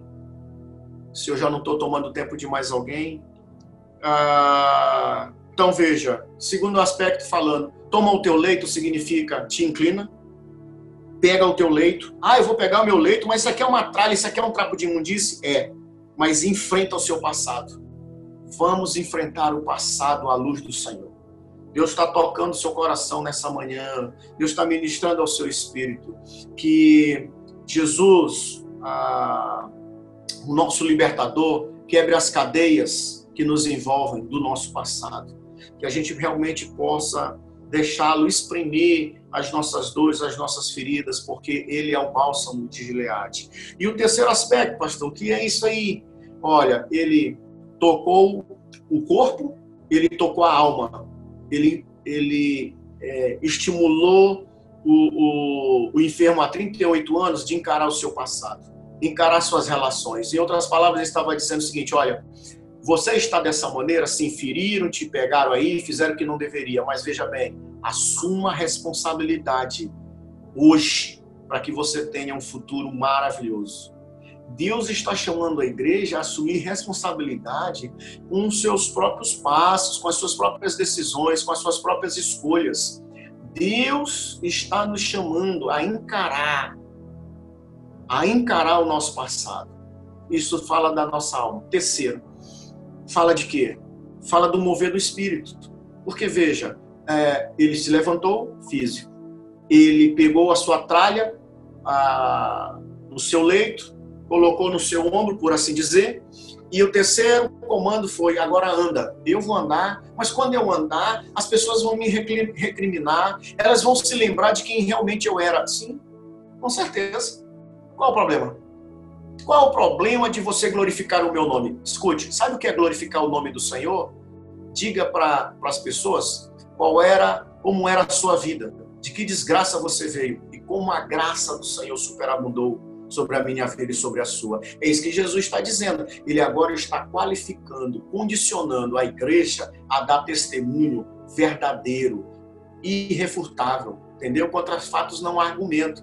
Então, o mover do Espírito, você glorifica a Deus com o seu passado, dizendo: eu sou nova criatura. Mas quem você era? Pois eu era o cara que estava há 38 anos ali, naquela estrutura religiosa, naquele bagaço, e veio um homem que me tocou. Então, diz o texto que ele pôs-se a andar, e aquele dia era sábado. Veja, mais uma vez a estrutura religiosa, as formalidades, mas ele andou. O que Deus está dizendo para mim e para você é que verdadeiramente o mover do Espírito começa pelo trato com a nossa alma, lidando com a nossa mentalidade.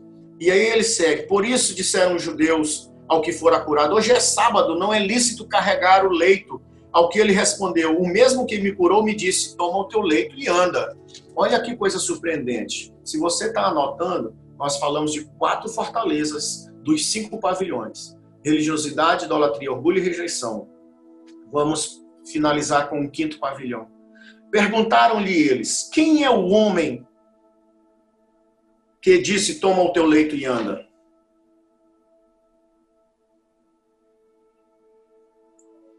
Quem é o homem que disse, toma o teu leito e anda? Mas o que fora curado não sabia quem era, porque Jesus se havia retirado por haver muita gente naquele lugar. Calma aí, até aqui esse verso. Versículo 13. O que fora curado não sabia quem era Jesus. Mas não foi Jesus que tocou ele? Foi. Sabe o que quer dizer isso? Às vezes, nós recebemos um milagre. Temos um mover do poder de Deus. Mas nós não temos relacionamento. A maioria das pessoas estão, como é que eu posso dizer, eufóricas com a nuvem de glória. Mas a maioria não viu a face do Senhor. A maioria quer o poder do Senhor, quer a mão do Senhor. Diz o salmista sobre Moisés, que Moisés, ele conhecia os caminhos de Deus, tinha Deus face a face, mas o povo só tinha as obras de suas mãos. Escute bem, o relacionamento com o Pai. Eu tenho filhos, você tem filhos. Imagina o quão chato é você saber que você só é amado por aquilo que você dá, por aquilo que você concede. Muitas vezes eu viajo, eu me movo, mas eu chego em casa de mãos vazias, eu não entrego presentes, eu não dou presentes. Eu vou, saio com eles, a gente se movimenta, faz outras coisas, mas é proposital, para que eles saibam que eu sou mais importante do que qualquer coisa que eu venha a dar a eles. Você está me ouvindo? A igreja do Senhor, ela é adepta das coisas, não é adepta de Deus, não é adepta do Pai, é adepta de receber milagres e presentes. Este é um problema clássico das igrejas evangélicas. Esta é a dificuldade. Nós achamos que Deus só está presente quando Ele acalma a tempestade. Deixa eu te dar um susto. Pedro, que andou sobre as águas, não disse ao convite de Jesus, vem Pedro, sou eu, não sou um fantasma. Pedro não disse assim como a maioria das nossas orações, Deus, se Tu és Deus, para o Covid, se Tu és Deus, para a tempestade. Pedro não disse isso. Se és Tu, Senhor, deixe-me ter contigo. Vem, Pedro. Ele andou sobre as águas e a tempestade continuou. E a opressão do lugar continuou. Mas Pedro entendia que uma vez ele tendo o Senhor Jesus, ele teria outras tantas tempestades, mas aquilo não iria destruir. É lógico, ali você vê no texto que ele tira os olhos da pessoa do Senhor Jesus. E este é o problema da igreja. Nós tiramos os olhos de Jesus, porque nós coisificamos o nosso Deus. Nós achamos que para ele ser Deus, ele tem que fazer um milagre, ele tem que dar um casamento, ele tem que dar uma casa, ele tem que favorecer. Deus é Deus e Ele é digno da nossa adoração. Quando a gente vê esse texto aqui, aquele homem é tocado, mas ele não tem conhecimento de Jesus. Ele não se enraizou na palavra. E sabe o que é mais absurdo? Aí você diz assim, não, mas é porque Jesus se retirou porque tinha muita gente. É claro. E veja bem, nós nos congregamos. Nós nos aglomeramos, agora não, né? Mas nós estamos reunidos, somos congregação, somos igreja, nesse sentido, corpo. E é bom que estejamos juntos, é para isso nisso que nós cremos. Mas veja, presta atenção. O fato é que há um conhecimento da multiforme sabedoria de Deus operando no corpo. Mas também diz que nós precisamos estar em casa, portas fechadas, tendo de Deus direto, face a face. Então, uma das questões hoje, para que a paternidade de Deus seja ministrada em nossas vidas, está ouvindo? E nós temos que entender é que, embora haja muitas pessoas, Deus continua vindo na minha individualidade. Eu preciso interagir com Ele. E aí as pessoas perguntam, mas quem te curou? Eu não sei. Eu não conheço Jesus, eu não posso indicar o caminho. Mais tarde Jesus, versículo 14, mais tarde Jesus o encontrou no templo e lhe disse, olha que estás curado. Não peques mais para que não te suceda coisa pior. Veja bem uma coisa. Ele estava lá há 38 anos. Não é o diabo, não é outra coisa senão a falta de integridade, a falta de confissão confissão de pecado. Eu não sei como é por aí, mas aqui na nossa cidade nós temos casos muito complicados de pastores, de homens de Deus, que não querem perder o caixa da igreja, as finanças, e continuam à frente ministrando. Veja bem, esse homem ele está no templo. Ora, se as pessoas perguntam quem foi que te curou e ele não sabe que é Jesus, mas mesmo assim ele vai para o templo. Mais uma vez, a religião está aqui implícita, a idolatria está aqui implícita, o espírito de orgulho está aqui, porque mais uma vez ele não percebe que ele está num ambiente religioso, entre aspas não, num ambiente religioso, de fato, tocado por alguém que ele não tem relacionamento.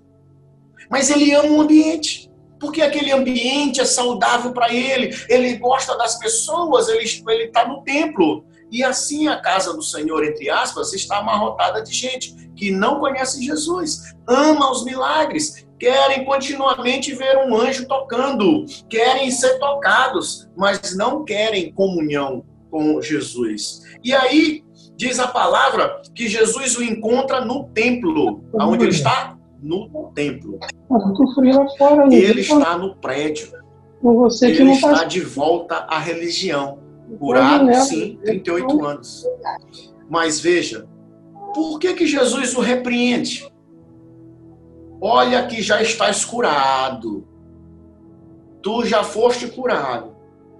Como o cão que volta ao vômito, assim é o homem sem sabedoria. Né? Ou seja, Jesus está mais uma vez dizendo para ele: ô cidadão, tu não é o cara que estava lá 38 anos jogado no chão? Tu está no templo sem me conhecer? Quem que te vincula a Deus? Não sou eu, não é Jesus? Não é o mediador entre Deus e os homens? Ora, ele está no templo fazendo o quê? Se ligando a Deus? Não. É a religião de novo. É a massa, é a coletividade impregnada por interesses pessoais. Ele não conhece Jesus, mas ele foi lá para o templo. E veja, Jesus bate no ombro dele e diz: ô meu lindo, tu estás na quinta fortaleza. Vocês estão ouvindo ou não?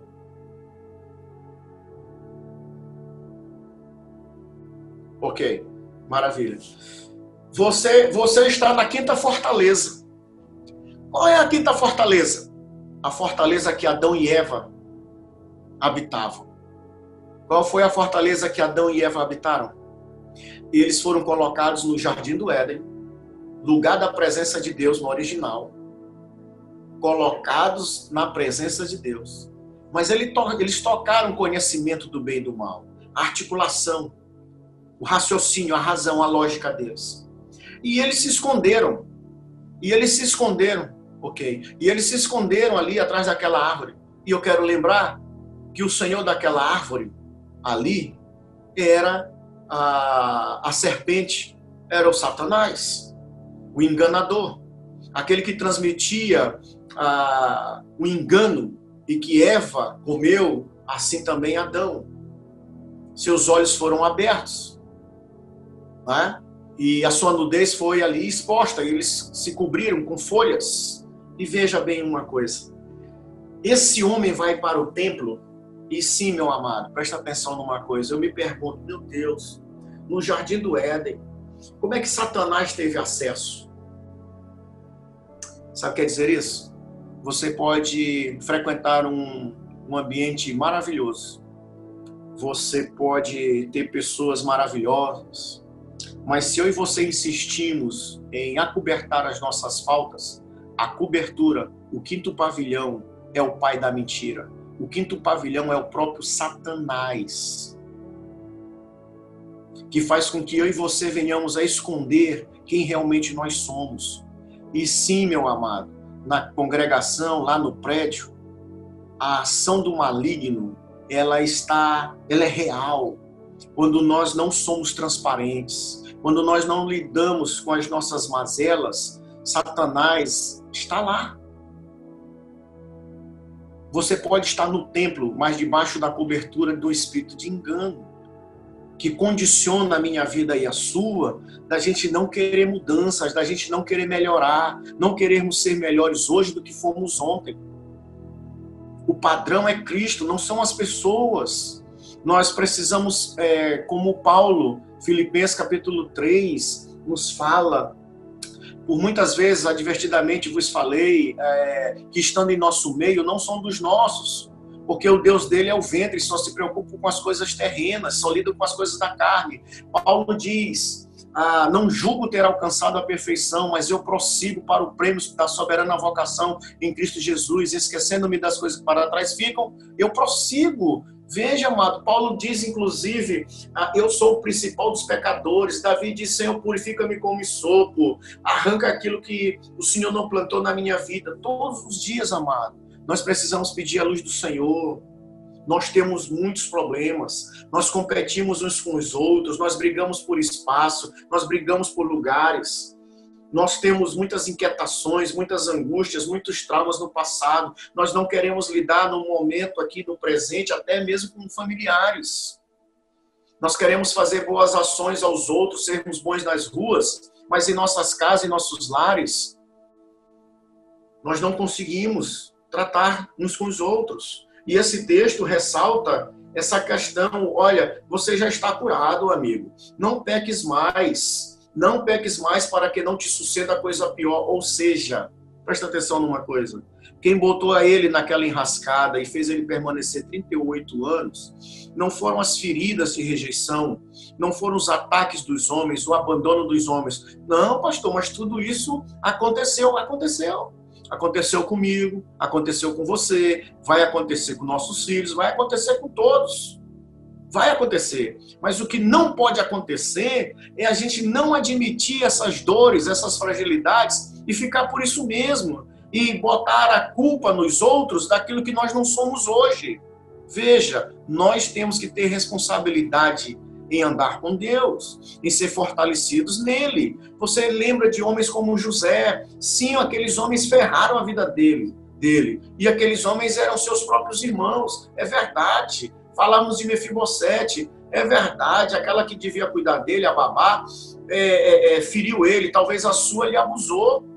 Alguém que foi colocado pelo seu pai para tomar de conta, você que morou aí na casa de terceiros, como eu, porque tinha problemas familiares e a minha mãe tinha surtos psicóticos, era doente mental, eu a via andando nua nas ruas, porque ela era de terreiro de macumba, minha avó era de terreiro de macumba, a homossexualidade ali, o lesbianismo familiar, minha avó, 6 meses mulher, 6 meses homem nesse sentido, por causa das cargas espirituais, da feitiçaria, o meu pai chinês, adorador de Buda, de Confúcio, todas as religiões que nos sobrevieram, os ataques, aos 4 anos, uma tentativa de abuso sexual, eu peguei uma surra de um jornaleiro, meu pai quase mata aquele homem batendo nele. Quantas agressões nós tivemos, quantas necessidades de ter pessoas ao nosso lado para nos proteger, elas não estavam lá, mas presta atenção, o que você vai fazer dessas feridas? O que eu e você vamos fazer desses pecados, desses problemas? Nós vamos ficar de braços cruzados esperando que um ungido venha e nos toque, quando Jesus está agora diante de ti, aí com você na sua casa, te perguntando, ei, cadê seu coração? Por que você não consegue perdoar? Por que você não consegue lidar com esse histórico? Você quer ser curado? Quanto tempo mais nós vamos ficar rodando em círculo e justificando? E dizendo, não, mas foi o pastor que me abusou, mas foi a denominação tal, mas foi fulano de tal, não sei o quê. Presta atenção, Jesus está aqui. Ele nos revela ao Pai, o Pai quer nos tomar por sua mão direita, o Pai quer nos fortalecer, o Pai quer nos fortalecer, o Pai quer tocar os nossos físicos, sim, o Pai quer restaurar a sua saúde física, mas também restaurar a sua saúde mental. Esses maus pensamentos, esses sentimentos equivocados, essas defesas, essas análises críticas das pessoas, esse tormento, você ficar enclausurado nessa fortaleza. E eu não estou falando desses dias de isolamento social, de distanciamento. Eu estou falando das coisas que você, tão traumatizado por outras questões, não se dá liberdade em Deus para avançar e fica lembrando do passado, a ferida daquele homem, daquela mulher, aquela traição, aquela dor, aquela perseguição. Presta atenção, Jesus está te dizendo, você quer ser curado? Essa dependência das pessoas, se alguém não te cumprimentar, se alguém não falar com você, se alguém não te chamar para algo, você se acha a pior pessoa.